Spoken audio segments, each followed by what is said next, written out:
Welcome, folks. I know we haven't seen each other in a while, but I wanted to come by and show you a few things that I've been up to. I added a second battery to my Chevrolet pickup truck. It's a 2017 Chevrolet pickup truck. This is going to be the same for anything from 2014 and up, whether it be Chevrolet or GMC. If it's a gasoline engine, they put a compartment for a second battery in there. If it's a diesel, they actually put the second battery in there. The problem is with the gasoline engines, they put a second compartment for a second battery, but they didn't put a second battery tray. They put a placeholder. It looks like a battery tray, but it's really not.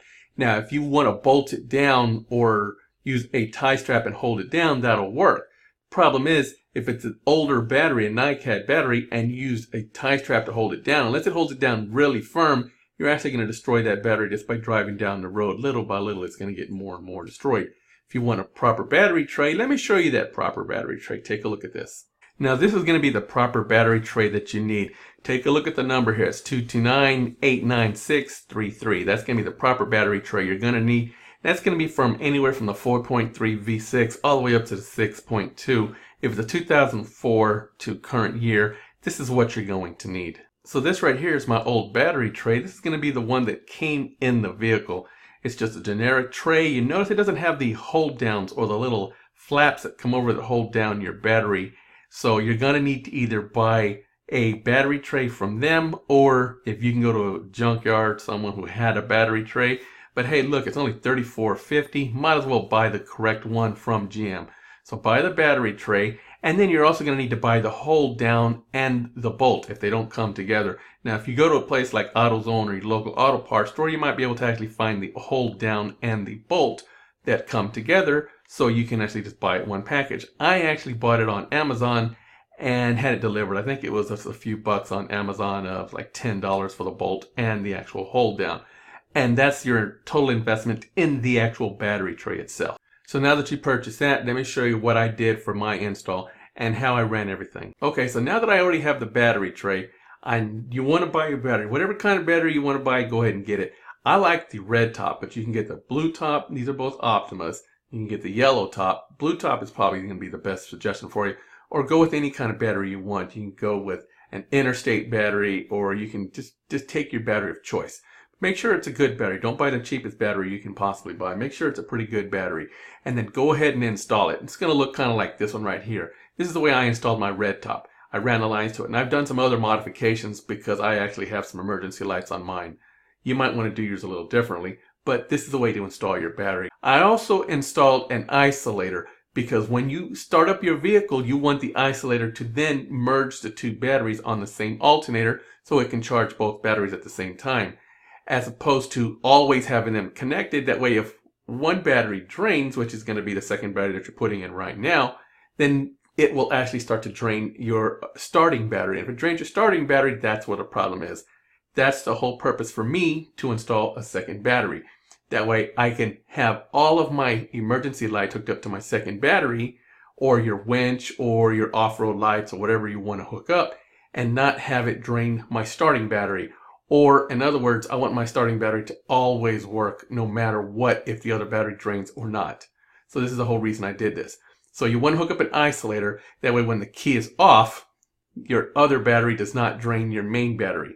But when your key is on, they merge together and they start to charge at the same time. Or it isolates it from one another when the key is off. And the way I did that is I hooked up this isolator. It works pretty much just like a solenoid. Whenever you turn the key on, the ACC, or the accessory switch, activates the isolator, and then merging the two together. Once they get merged together, it starts to charge. As soon as you turn the ignition off, it's no longer merged together. The battery still has charge, so you can actually use whatever you want to. Hook up a little refrigerator or anything that you would think that would work on 12 volt that's not going to drain it too quick. You can go ahead and get that done. Now keep in mind, if you use a solenoid, and I have used solenoids in the past, if you use a solenoid, it's actually not made for consistent power, or to have power running through it constantly in order to charge that battery.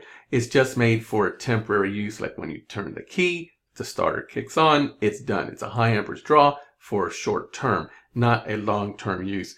Where this relay that I have here, this isolator, is actually made for long-term use, or to take power through it constantly. So what I did was, after I've got the battery hooked up, I actually bought some terminals that hook onto the edge of the post or to the ends of the post. I hooked up a bolt to my block for the ground. It grounds it to the block.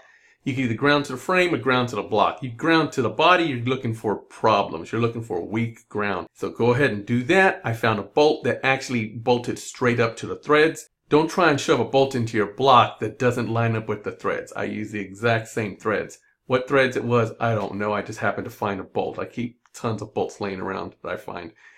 So it worked perfectly. I grounded it to the block, and that's right here. And that's right here. So I grounded it to the block. Now I've got the ground done. Now the power, hooked up the power all the way to the actual relay, which is right here, the isolating relay. And I hooked it up to either side. It really doesn't matter what side you're going to hook it up to, because when you turn the ACC on, it's going to merge both sides. So run it to one of the sides, which is ever more convenient. And then I ran the other side straight to the actual battery. I used 4 gauge in this case because it's only a 6-foot run. 4 gauge is acceptable. I covered it with flex loom. You notice here in the picture that it looks pretty professional because you can't even really tell it's there because I put it in black flex loom. I use flex loom on pretty much everything underneath my hood to make it look as professional or non-aftermarket as I can. So when you can buy flex loom. Now I'm going to have links to everything down here in my description. So I hooked it up to the main battery. Let me show you how I hooked it up to the main battery right here. It looks as professional as I can possibly make it look. On that particular case, I used red flex loom. Now, red flex loom, even though it's under the hood and it's away from sunlight, the heat makes it start to look a little bit less red and a little bit more pink.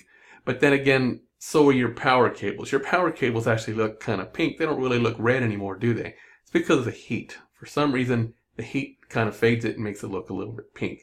But it's as professional as I can make it look.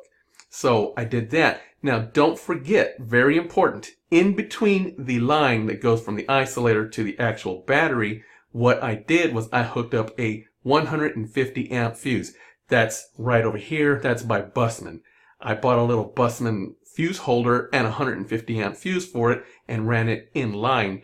That way, if something were to go wrong with the second battery or any of the wiring, the isolator, or anything such as that, the 150 amp will hit really quick and it'll bust. And I won't have a problem. I won't have fire underneath my hood or anything like that. When the battery is no longer charging and I find out the battery is no longer charging, I'm going to look for the fuses and I'm going to figure out what the problem is. When I say fuses, because I have several different fuses running to all of the emergency lights that are going to the battery. But that's up to you whether you want to go through that. That'll be in my next video. If you want to see how I have it wired, take a look at my video right up here and it will tell you how I have everything wired for my off-road lights and for my emergency lights. So what I did again was use 4 gauge and I bought flex loom for it. Now I suggest 4 gauge is as low as you go. You can go 4 gauge, 2 gauge, 0, or even larger. But 4 gauge is good for the type of run that I did. It's only, like I said, a few foot and it works just fine. Now I've tested it, everything works fine, it's charging, everything is good. Now if you put the isolator right side up the way I did it here, it's going to fit really well inside of your Chevy or your Silverado. And you can actually drill small holes right there like I did.